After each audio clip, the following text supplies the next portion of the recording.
Hello mga ka-friends, Love TV. So we're preparing now to celebrate the Children's Mass in the in the feast of Saint Teresa of Lisieux.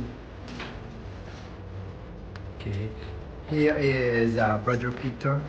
So that is his cincture, the belt. Okay. With his habit, the brown habit. Correct? Very Vietnamese. Very Vietnamese, very handsome. Brother Dem will wear also his cincture. His scapular is already placed. Okay, or your capuch. So they are now preparing for the mass to meet their little brothers and sisters. These four diligent, vibrant, committed novices, big brothers, will meet their little friars and sisters. So, complete na siya. That's nice. Complete with the capuch. Okay. And then Brother Chan also, the smiling face. Okay. Okay, so we will now go to the chapel. Vamos!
How did you do your big ball?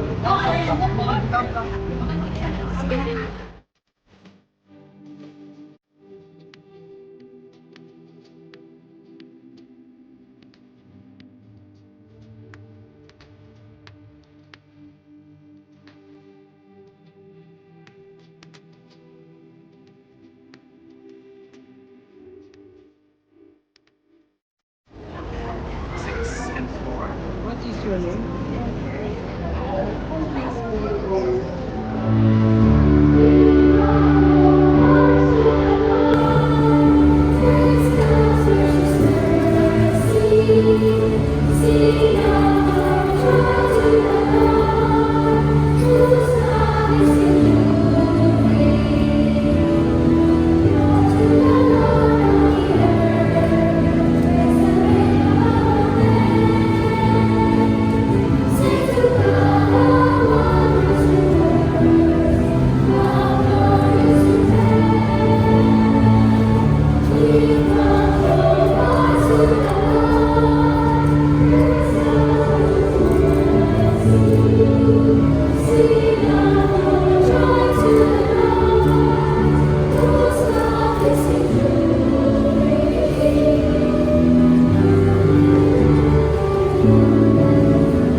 Experience how God loves the little ones and how God raises the children.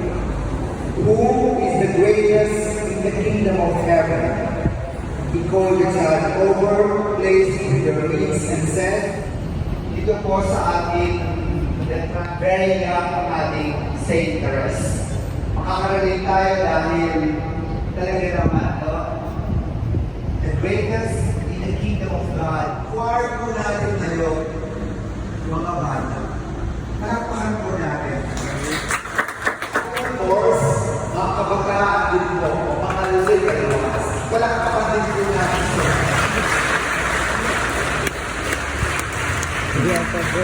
Very hard.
Tama. Alam mo ba, ang sunflower, yan lang ang flower na may seeds na pwede mong kainin. Yeah. Di ba mahilig kayo sa tulong pakwan? The sunflower. Sa Europe ako, tulong pakwan nila, seeds ng sunflower. At masarap po yun. At hindi na gano'n. Diba? The seeds of the Ngayon po, sunflower. medyo mahal po yung seeds ng sunflower na kapag kinain nyo ay paano meron ang pakwan. Napakalaking tulong din po ng flower kapag nagkaroon yung seeds for our sustenance. At marami po kayo alam lang kayo yung pinakamalit dito. Okay, last na. Si, ang pangalan ko, ang flower na kayo Maygoy. Pag ikaw ay maging bulaklak, anong bulaklak na magiging ikaw? Anong gusto mong flower? Okay. Narinig ko po yung kanyang sagot. Ang sagot po niya ay silence. Silent flower. Ano ba? Ano ba ang bulaklak na nakikita mo? Alam mo ba ang sandan? Sandan. O ang dumamela. Alam mo ang dumamela? Okay. Ang ano pang bulaklak? Ay yung mani-mani dyan. Okay? Kasi ayaw ko ba ng bulaklak pero maganda? Sampagita? Sampagita? Sabihin mo, sampagita. I don't know. Okay, sampagita po ang paborito ni Toro. Very good, very good. Salamat, salamat. Alam niyo, masaya tayo dahil marami tayong nakikita sa ating paligid na magiging inspirasyon at simbolo na kagandahan ng Diyos. At ang mabulaklak, lalo na po kapag sila ay marami ang God, beautiful. Saint Therese, tandaan niya ha, Saint Therese, ginamit niya yung imahe ng flower. Oo, maaaring upuan lang ay napaka-special dahil kay Saint Therese, we belong to a garden of Jesus. At yung garden of Jesus na yan, full of life, full of goodness, full of the heart of the garden. At bawat isa mo ay kasama doon sa garden ni our flowers. Ngayon sabi ni Saint Therese, kahit po maliit ka lang ng laklak, yung maning-maning dyan ng laklak,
Dahil ang mature stage ninyo, dahil kung nasasabi sa interest, ano bang bulaklak kayo, maliit malaki, iba mo ng kulay, kayo ay precious at kayo ay precious.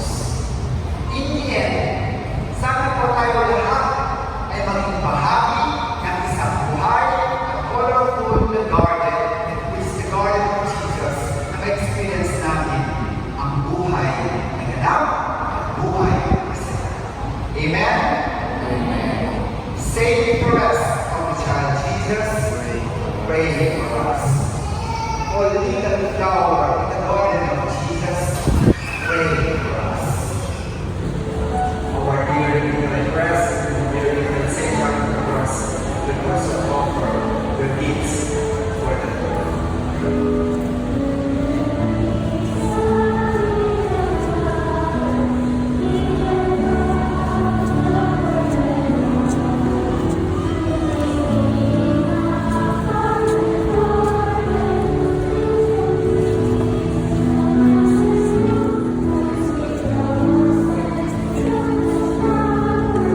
Wait for the guitar.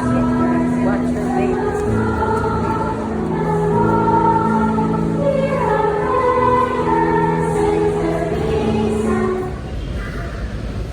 Let us pray. O Lord Jesus Christ, who said, unless you become like little children, you cannot enter the kingdom of heaven. They pour down your humility.